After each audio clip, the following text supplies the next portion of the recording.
Olá, pessoal, estamos aqui mais uma vez com o seu Manuel contando histórias da sua vida, porque a vida dele é um filme. E hoje ele vai contar pra gente uma parte da sua vida quando era criança, né, seu Manuel? É você, quem sabe? E ele vai contar pra gente hoje, pessoal, o sonho dele era comer feijão, era verdade, seu Manuel?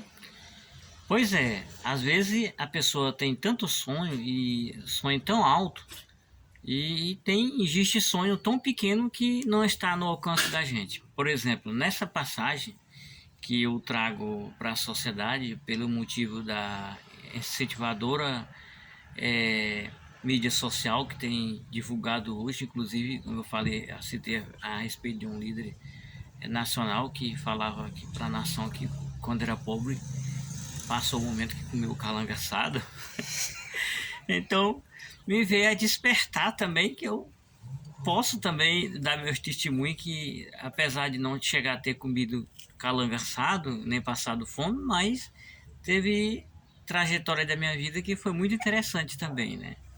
Inclusive essa do feijão. Para todo mundo, aliás, para muitas pessoas, o feijão não é uma coisa tão difícil, inclusive no tempo de hoje, né? Que tem hoje uma produção de média industrial, né, no mundo e chega à mesa do povo com mais facilidade. Mas na minha época, onde eu vivia principalmente, que é uma cidadezinha do sul do Maranhão, menos desenvolvida, então a gente vivia aquele momento lá.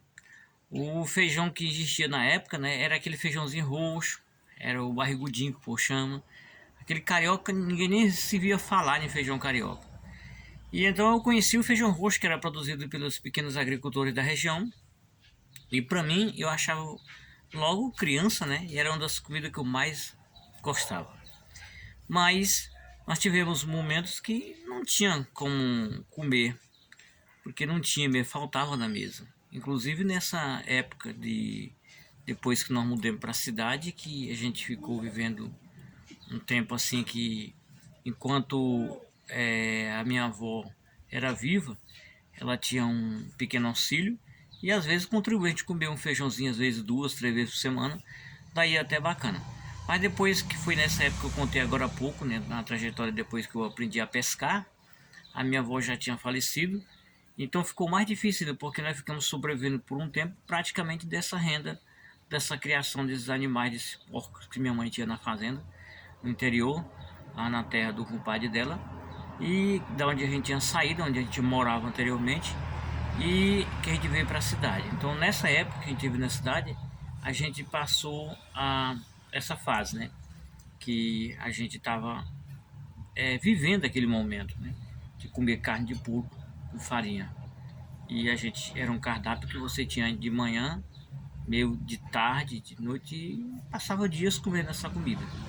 Para muitas pessoas que talvez estão distantes de um cardápio desse, talvez até dê valor. E eu não vou dizer que é ruim, também acho bom, mas até hoje eu gosto desse produto, mas excito a comer porque já estou uma pessoa já um pouco já criada, né? Um pouco já vivida. E eu sei que às vezes não é muito bom comer, inclusive hoje nós baseamos a nossa vida pelas regras básicas de vida através da Bíblia e ela nos orienta que não é bom se nós não comer carne de porco. Mas na época era a nossa sobrevivência. Então houve um momento que na nossa residência, antigamente, principalmente não sei se hoje ainda existe na sociedade, mas na minha época lá nessa casa, da minha casa para a casa do meu vizinho mais próximo tinha um muro, que esse muro era feito de talo de buriti, daquele talozinho mole, aquele em pezinho assim. Então ficava rachadurinha assim, de um dedo mais ou menos de um pro outro, dava pra gente ver o que tinha no outro lá.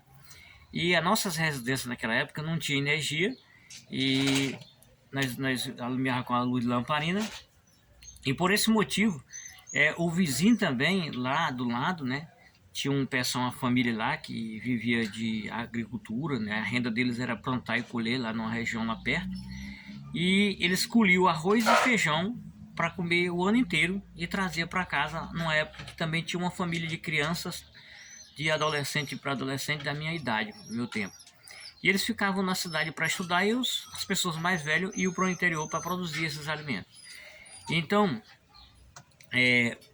pelo fato de não haver energia elétrica, de usar a vela, geralmente o pessoal cozinhava aquela panela de feijão, meio-dia, e aquela panela de arroz, e comiam no almoço, que naquele tempo as comidas eram feitas tudo à base da lenha, e quando era 5 horas da tarde, 5 a 5 e meia da tarde, eles começavam a juntavam aquelas crianças, né, bem no terreiro da cozinha, ao lado da minha casa, que de divisa só tinha um muro, praticamente para cada lado 2 metros, então a gente ficava aproximadamente 4 metros de distância, com uma parede, um muro feito de talho de buriti, que era assim que nem os dedos da gente, assim, esse talho de buriti.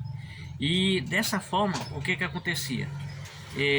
Eles reuniam todo dia de 5 e meia para 6 horas e colocavam a mesinha naquele terreiro e iam comer aquele arroz com feijão. E eu ficava do outro lado assentado, que logo em seguida minha mãe também preparava aquele alimento para mim, que era aquela farofa de carne de porco que dava para mim.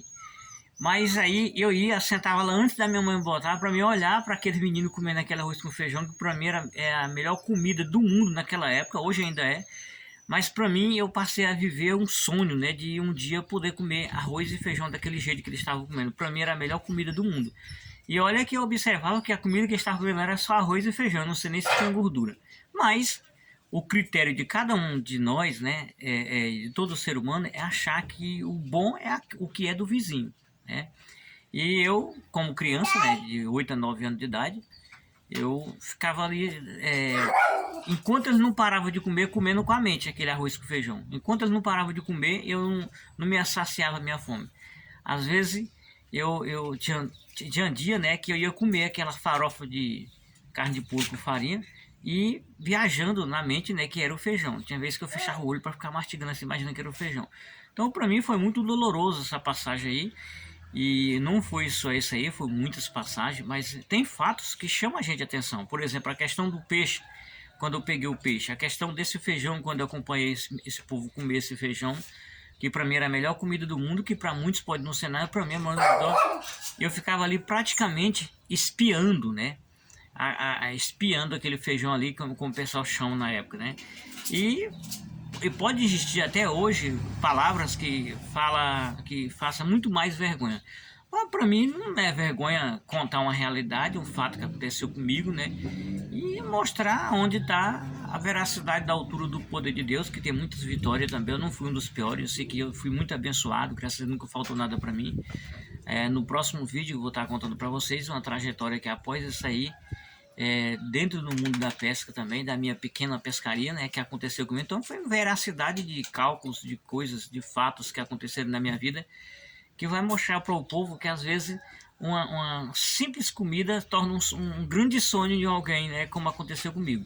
Então são histórias verídicas que aconteceu comigo, passou pela minha vida, e eu posso garantir para vocês que isso faz a gente valorizar o presente momento da nossa vida, por exemplo, como nós estamos hoje, né? Vivemos num mundo tão tradicional e de coisas tão fáceis. Então, quero deixar para vocês esse exemplo que tudo pode acontecer. Eu acho que tem muitas pessoas que não têm coragem de contar essas coisas, mas eu estou contando não para me diminuir, nem para me elevar o meu tamanho, o meu ser, mas para poder compartilhar com as pessoas, principalmente da minha geração, de pessoas que se agradam, né, da minha presença, porque isso é útil, né?